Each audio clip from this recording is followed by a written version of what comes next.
Ensonga z'akasiimako Bukedde bitano ezaweebwa yali akulira oludda oluwabula gavumenti mu Parliament Mathias Nsamba Mpuuga nga kati komishona zikyereza abakolo mu kibiina ky'NUP ebikya. Kati olwaleero oludda oluwabula gavumenti mu Parliament luwandiikidde SPIIKA NSONG nga lwagala okunnyonnyola ku ssente zino ezaweebwa Oweekitiibwa Mpuuga. Ssenyonyi ne banne basoose mu kafubo akatakkiriziddwamu bannamawulire era oluvannyuma ne bavaayo n'ensonga 3 ze boolekeza SPIIKA NSONG.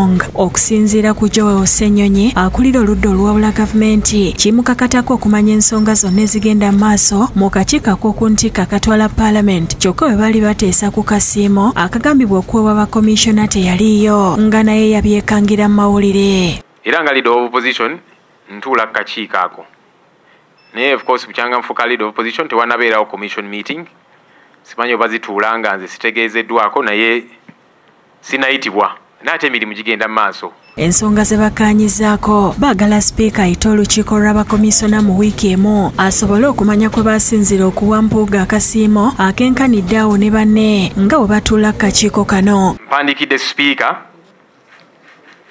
nga musaba ayite commission meeting tutegeere ebitambula kuba commission yevunaanyizibwa ku ssente za Parliament zonna. Twagala okunnyonnyoka. Ayagala Parliament eyitibwe bunnambiro mu luwummula luno ng'agamba SPIIKA teyalagadde lweddamu kutuula so nga bannayuganda balina ebibuuzo bingi ku nsonga y'akasiimo. Ekyokusatu twagala Parliament nga institution eveeyo ennyonnyole ku nsonga zino zonna eza ssente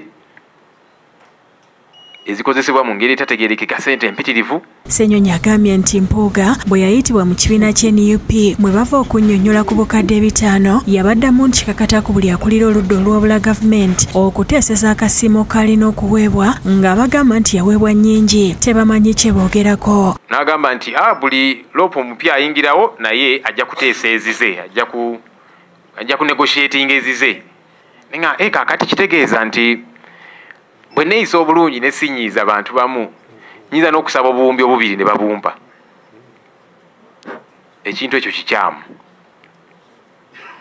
ate nga tusaba wabeerewo obwerufu kubanga tuze tuwulira omukulu ng'agamba nazifuna ssente ezo alinze ne installment esooka naye ate ayogerera Parliament omukulu Chris Oboro yali ku TVM n'akakasa abantu bano bonna ssente zaabwe bazifuna dda. Singa Parliament yeefula kyesirikidde ku kusaba kwabwe Ssenyonyi agambye nti baakutegeeza eggwanga kyebazaako. Tusabye ebintu bino bikolebwe wiiki eno bino ebintu ebisatu.